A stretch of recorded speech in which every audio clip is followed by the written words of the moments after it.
Shadows in the Moonlight, by Robert E. Howard. Part 1. A swift crashing of horses through the tall reeds, a heavy fall, a despairing cry. From the dying steed there staggered up its rider, a slender girl in sandals and girdled tunic. Her dark hair fell over her white shoulders, her eyes were those of a trapped animal.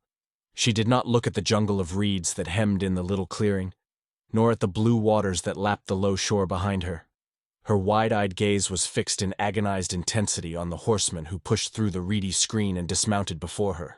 He was a tall man, slender, but hard as steel. From head to heel he was clad in light silvered mesh mail that fitted his supple form like a glove. From under the dome-shaped gold-chased helmet, his brown eyes regarded her mockingly. "Stand back!" Her voice shrilled with terror. "Touch me not, Shah Amurath, or I will throw myself into the water and drown." He laughed, and his laughter was like the purr of a sword sliding from a silken sheath. "No, you will not drown, Olivia, daughter of confusion, for the marge is too shallow, and I can catch you before you can reach the deeps. You gave me a merry chase by the gods, and all my men are far behind us. But there is no horse west of Vilayet that can distance Iram for long." He nodded at the tall, slender-legged desert stallion behind him. "Let me go," begged the girl, tears of despair staining her face. "Have I not suffered enough? Is there any humiliation, pain, or degradation you have not heaped on me? How long must my torment last?" "As long as I find pleasure in your whimperings, your pleas, tears, and writhings," he answered with a smile that would have seemed gentle to a stranger. "You are strangely virile, Olivia. I wonder if I shall ever weary of you, as I have always wearied of women before. You are ever fresh and unsullied, in spite of me. Each new day with you brings a new delight." "No!" she recoiled, turning toward the waters lapping bluely among the reeds. "Yes." His flash of open anger was like a spark struck from flint. With a quickness her tender limbs could not approximate, he caught her wrist, twisting it in pure wanton cruelty, until she screamed and sank to her knees. "Slut! I should drag you back to Akif at my horse's tail, but I will be merciful and carry you on my saddlebow, for which favor you shall humbly thank me, while—" He released her with a startled oath and sprang back, his saber flashing out, as a terrible apparition burst from the reedy jungle sounding an inarticulate cry of hate. Olivia, staring up from the ground, saw what she took to be either a savage or a madman advancing on Shah Amurath in an attitude of deadly menace. He was powerfully built, naked but for a girdled loincloth, which was stained with blood and crusted with dried mire. His black mane was matted with mud and clotted blood. There were streaks of dried blood on his chest and limbs, dried blood on the long, straight sword he gripped in his right hand. From under the tangle of his locks, bloodshot eyes glared like coals of blue fire. "You Hyrcanian dog!" mouthed this apparition in a barbarous accent. "The devils of vengeance have brought you here!" "Kozak!" ejaculated Shah Amurath, recoiling. "I did not know a dog of you escaped. I thought you all lay stiff on the steppe by Ilbar's river." "All but me, damn you!" cried the other. "Oh, I've dreamed of such a meeting as this, while I crawled on my belly through the brambles, or lay under rocks while the ants gnawed my flesh, or crouched in the mire up to my mouth. I dreamed, but never hoped it would come to pass. Oh, gods of hell, how I have yearned for this!"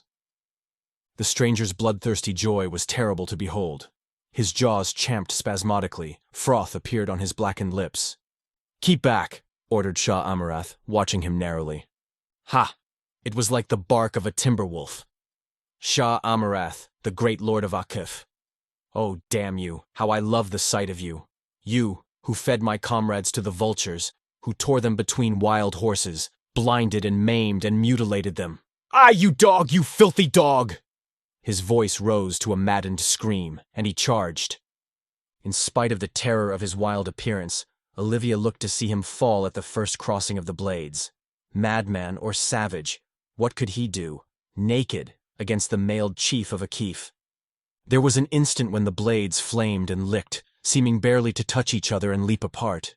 Then the broadsword flashed past the saber and descended terrifically on Shah Amurath's shoulder. Olivia cried out at the fury of that stroke. Above the crunch of the rending mail, she distinctly heard the snap of the shoulder bone. The Hyrcanian reeled back, suddenly ashen, blood spurting over the links of his hauberk. His saber slipped from his nerveless fingers.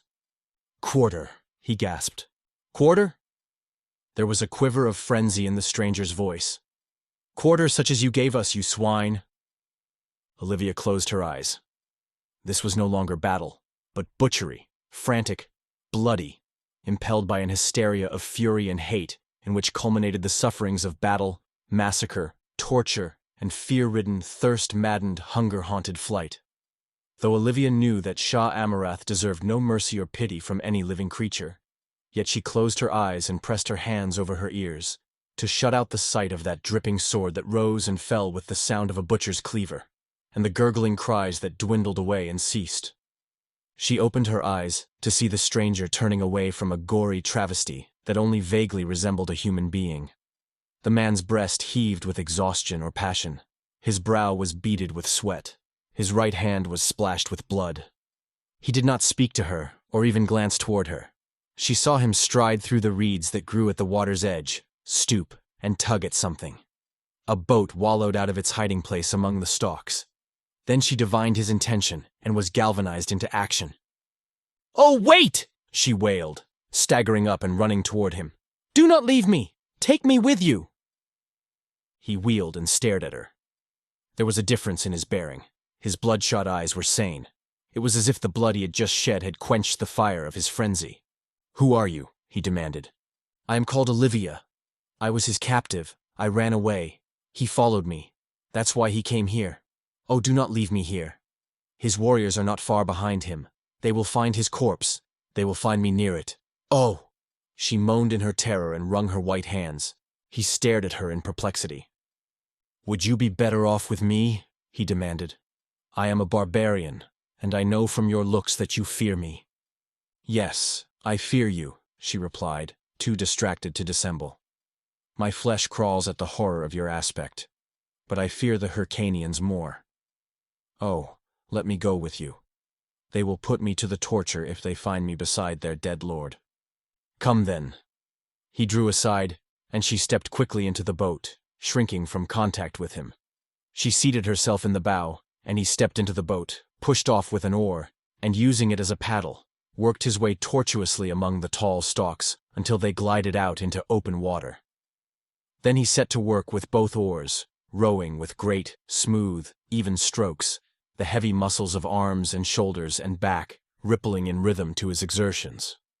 There was silence for some time, the girl crouching in the bows, the man tugging at the oars. She watched him with timorous fascination. It was evident that he was not an Hyrcanian, and he did not resemble the Hyborian races. There was a wolfish hardness about him that marked the barbarian. His features, allowing for the strains and stains of battle and his hiding in the marshes, reflected that same untamed wildness. But they were neither evil nor degenerate. "Who are you?" she asked. "Shah Amurath called you a Kozak. Were you of that band?" "I am Conan of Cimmeria," he grunted. "I was with the Kozaki, as the Hyrcanian dogs called us." She knew vaguely that the land he named lay far to the northwest, beyond the farthest boundaries of the different kingdoms of her race.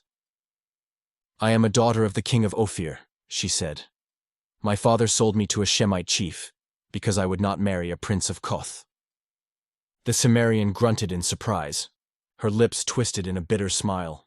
"Aye, civilized men sell their children as slaves to savages sometimes.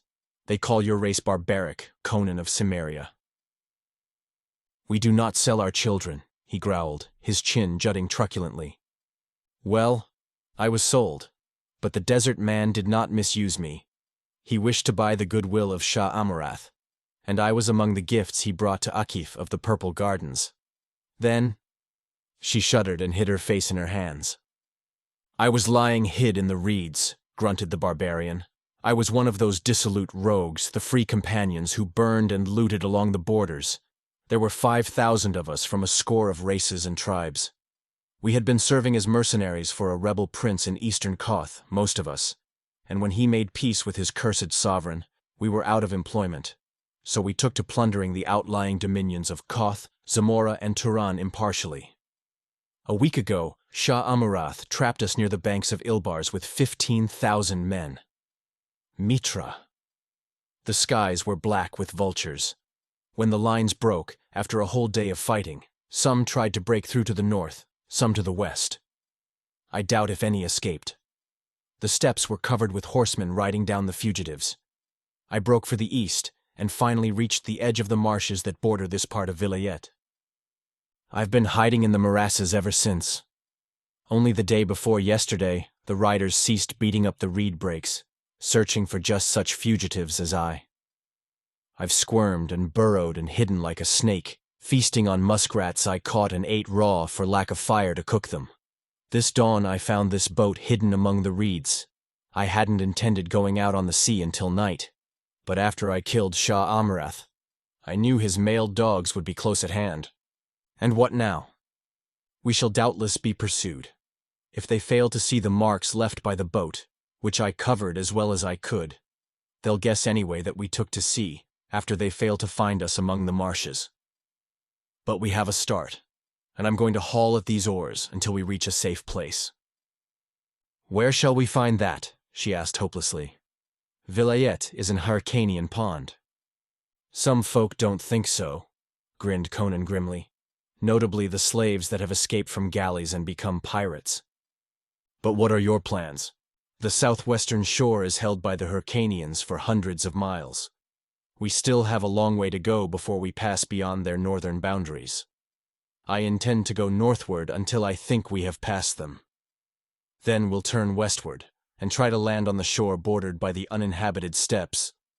Suppose we meet pirates or a storm, she asked, and we shall starve on the steppes. Well, he reminded her, I didn't ask you to come with me. I am sorry. She bowed her shapely dark head. Pirates, storms, starvation. They are all kinder than the people of Turan. His dark face grew somber. I haven't done with them yet. Be at ease, girl. Storms are rare on Vilayet at this time of year. If we make the steppes, we shall not starve. I was reared in a naked land. It was those cursed marshes, with their stench and stinging flies, that nigh unmanned me. I am at home in the high lands. As for pirates... He grinned enigmatically and bent to the oars. The sun sank like a dull glowing copper ball into a lake of fire. The blue of the sea merged with the blue of the sky, and both turned to soft dark velvet, clustered with stars and the mirrors of stars. Olivia reclined in the bows of the gently rocking boat, in a state dreamy and unreal. She experienced an illusion that she was floating in mid-air, stars beneath her as well as above. Her silent companion was etched vaguely against the softer darkness. There was no break or falter in the rhythm of his oars. He might have been a phantasmal oarsman, rowing her across the dark lake of death. But the edge of her fear was dulled, and, lulled by the monotony of motion, she passed into a quiet slumber. Dawn was in her eyes when she awakened, aware of a ravenous hunger. It was a change in the motion of the boat that had roused her. Conan was resting on his oars, gazing beyond her. She realized that he had rowed all night without pause, and marveled at his iron endurance. She twisted about to follow his stare, and saw a green wall of trees and shrubbery rising from the water's edge and sweeping away in a wide curve, enclosing a small bay whose waters lay still as blue glass. This is one of the many islands that dot this inland sea, said Conan. They are supposed to be uninhabited. I've heard the Hyrcanians seldom visit them. Besides, they generally hug the shores in their galleys, and we have come a long way. Before sunset, we were out of sight of the mainland. With a few strokes, he brought the boat in to shore and made the painter fast to the arching root of a tree which rose from the water's edge. Stepping ashore, he reached out a hand to help Olivia.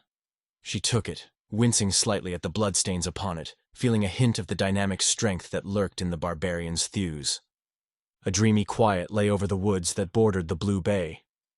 Then somewhere, far back among the trees, a bird lifted its morning song. A breeze whispered through the leaves and set them to murmuring. Olivia found herself listening intently for something, she knew not what. What might be lurking amid those nameless woodlands?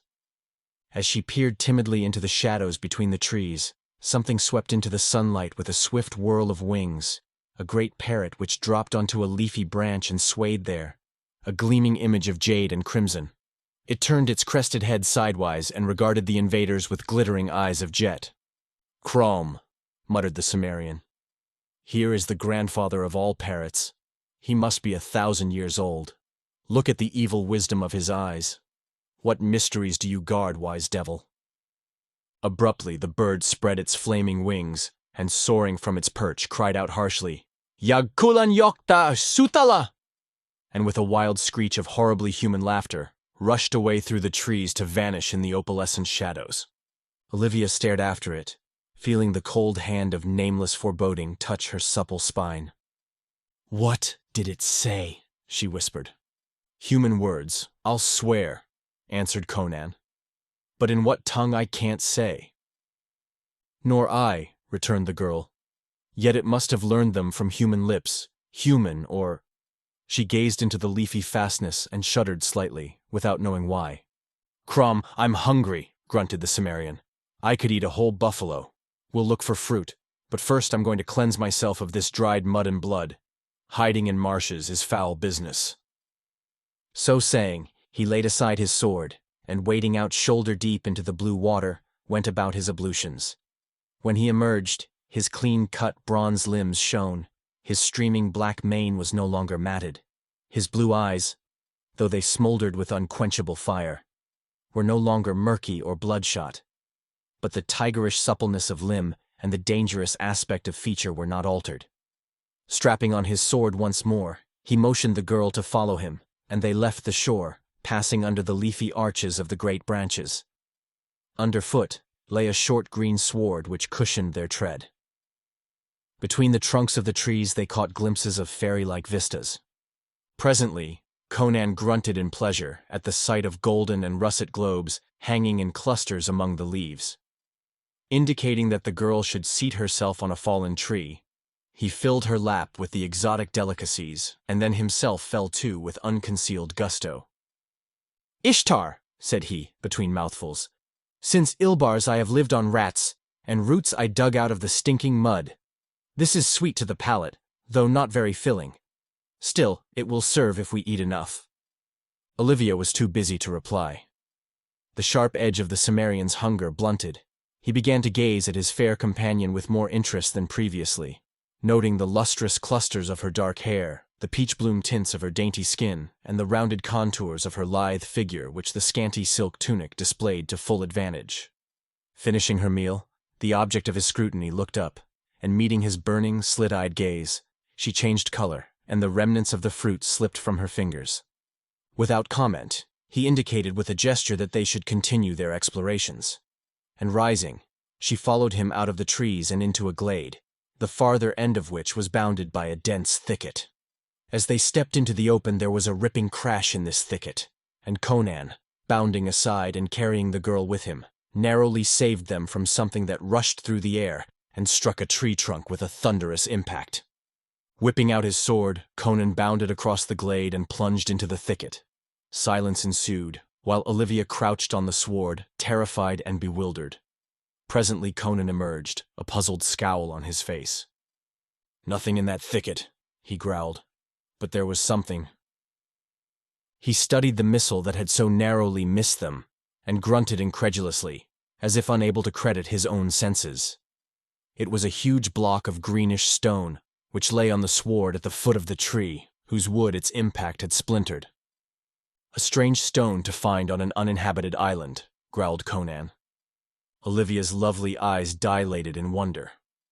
The stone was a symmetrical block, indisputably cut and shaped by human hands, and it was astonishingly massive. The Cimmerian grasped it with both hands, and with legs braced, and the muscles standing out on his arms and back in straining knots, he heaved it above his head and cast it from him, exerting every ounce of nerve and sinew. It fell a few feet in front of him. Conan swore. "No man living could throw that rock across this glade. It's a task for siege engines. Yet here there are no mangonels or ballistas." "Perhaps it was thrown by some such engine from afar," she suggested. He shook his head. It didn't fall from above. It came from yonder thicket. See how the twigs are broken. It was thrown as a man might throw a pebble. But who? What? Come. She hesitantly followed him into the thicket. Inside the outer ring of leafy brush, the undergrowth was less dense. Utter silence brooded over all. The springy sward gave no sign of footprint. Yet from this mysterious thicket had hurtled that boulder, swift and deadly. Conan bent closer to the sward, where the grass was crushed down here and there. He shook his head angrily. Even to his keen eyes it gave no clue as to what had stood or trodden there. His gaze roved to the green roof above their heads, a solid ceiling of thick leaves and interwoven arches, and he froze suddenly. Then rising, sword in hand, he began to back away, thrusting Olivia behind him. "Out of here, quick!" he urged in a whisper that congealed the girl's blood. "What is it? What do you see?" "Nothing," he answered guardedly, not halting his wary retreat. "But what is it, then? What lurks in this thicket?" "Death," he answered, his gaze still fixed on the brooding jade arches that shut out the sky. Once out of the thicket, he took her hand and led her swiftly through the thinning trees, until they mounted a grassy slope, sparsely treed, and emerged upon a low plateau, where the grass grew taller and the trees were few and scattered. And in the midst of that plateau rose a long, broad structure of crumbling greenish stone. They gazed in wonder. No legends named such a building on any island of Vilayet. They approached it warily, seeing that moss and lichen crawled over the stones, and the broken roof gaped to the sky. On all sides lay bits and shards of masonry, half hidden in the waving grass, giving the impression that once many buildings rose there, perhaps a whole town. But now only the long hall-like structure rose against the sky, and its walls leaned drunkenly among the crawling vines. Whatever doors had once guarded its portals had long rotted away. Conan and his companion stood in the broad entrance and stared inside. Sunlight streamed in through gaps in the walls and roof, making the interior a dim weave of light and shadow. Grasping his sword firmly, Conan entered, with the slouching gait of a hunting panther, sunken head and noiseless feet. Olivia tiptoed after him. Once within, Conan grunted in surprise, and Olivia stifled a scream. "Look! Oh, look!" "I see," he answered. "Nothing to fear. They are statues." "But how lifelike, and how evil," she whispered, drawing close to him. They stood in a great hall, whose floor was of polished stone, littered with dust and broken stones, which had fallen from the ceiling. Vines, growing between the stones, masked the apertures. The lofty roof, flat and undomed, was upheld by thick columns, marching in rows down the sides of the walls. And in each space between these columns stood a strange figure. They were statues, apparently of iron, black and shining as if continually polished.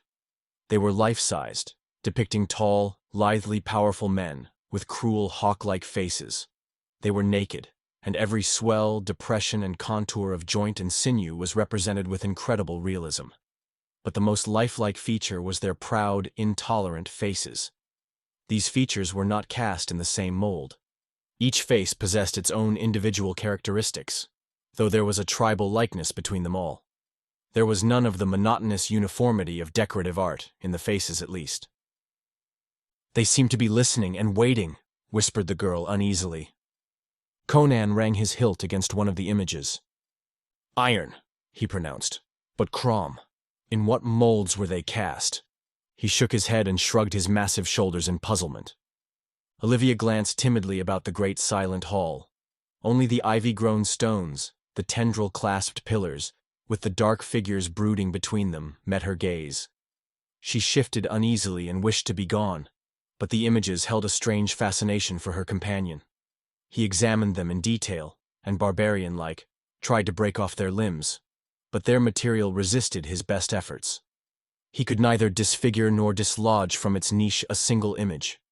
At last he desisted, swearing in his wonder. What manner of men were these copied from? He inquired of the world at large. "These figures are black, yet they are not like Negroes. I have never seen their like." "Let us go into the sunlight," urged Olivia, and he nodded, with a baffled glance at the brooding shapes along the walls.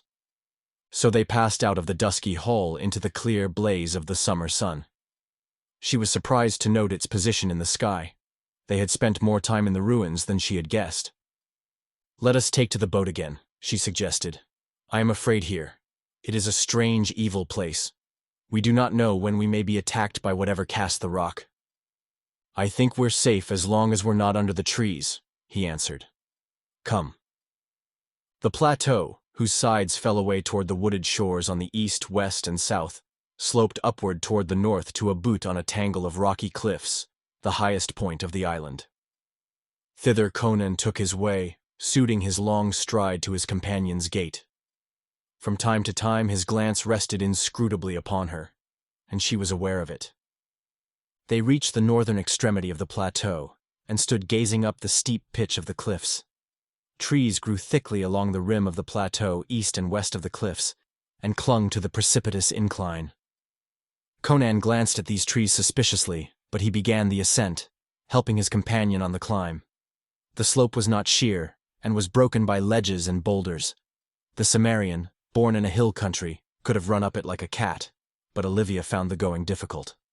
Again and again, she felt herself lifted lightly off her feet and over some obstacle that would have taxed her strength to surmount, and her wonder grew at the sheer physical power of the man. She no longer found his touch repugnant. There was a promise of protection in his iron clasp.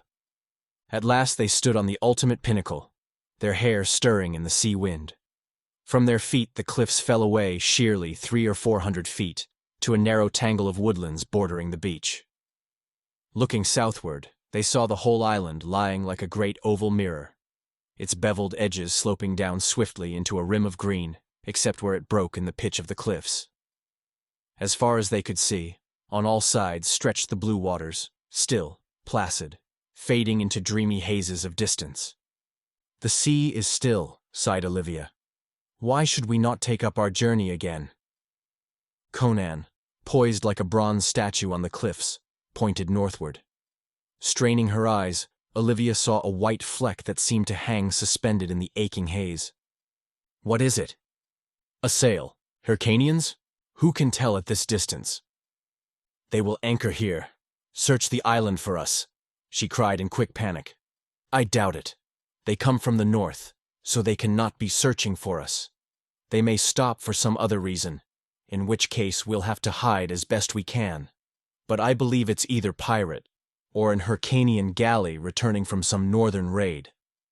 In the latter case, they are not likely to anchor here. But we can't put to sea until they've gone out of sight, for they're coming from the direction in which we must go. Doubtless they'll pass the island tonight, and at dawn we can go on our way." "Then we must spend the night here." She shivered. "It's safest. Then let us sleep here on the crags," she urged. He shook his head, glancing at the stunted trees, at the marching woods below, a green mass which seemed to send out tendrils straggling up the sides of the cliffs. "Here are too many trees. We'll sleep in the ruins." She cried out in protest. "Nothing will harm you there," he soothed. "Whatever threw the stone at us did not follow us out of the woods. There was nothing to show that any wild thing lairs in the ruins. Besides, you are soft-skinned, and used to shelter and dainties. I could sleep naked in the snow, and feel no discomfort, but the dew would give you cramps, were we to sleep in the open." Olivia helplessly acquiesced, and they descended the cliffs, crossed the plateau, and once more approached the gloomy, age-haunted ruins. By this time the sun was sinking below the plateau rim. They had found fruit in the trees near the cliffs, and these formed their supper, both food and drink. The southern night swept down quickly, littering the dark blue sky with great white stars, and Conan entered the shadowy ruins, drawing the reluctant Olivia after him. She shivered at the sight of those tense black shadows in their niches along the walls. In the darkness that the starlight only faintly touched, she could not make out their outlines. She could only sense their attitude of waiting as they had waited for untold centuries. Conan had brought a great armful of tender branches, well leafed. These he heaped to make a couch for her, and she lay upon it, with a curious sensation as of one lying down to sleep in a serpent's lair. Whatever her forebodings, Conan did not share them. The Cimmerian sat down near her, his back against a pillar, his sword across his knees. His eyes gleamed like a panther's in the dusk. "Sleep, girl," said he. "My slumber is light as a wolf's. Nothing can enter this hall without awaking me." Olivia did not reply. From her bed of leaves she watched the immobile figure, indistinct in the soft darkness. How strange, to move in fellowship with a barbarian, to be cared for and protected by one of a race, tales of which had frightened her as a child. He came of a people bloody, grim, and ferocious. His kinship to the wild was apparent in his every action. It burned in his smoldering eyes. Yet he had not harmed her, and her worst oppressor had been a man the world called civilized. As a delicious languor stole over her relaxing limbs and she sank into foamy billows of slumber, her last waking thought was a drowsy recollection of the firm touch of Conan's fingers on her soft flesh. This concludes the first part of 3 total of Shadows in the Moonlight by Robert E. Howard, produced by Best Audiobooks for free.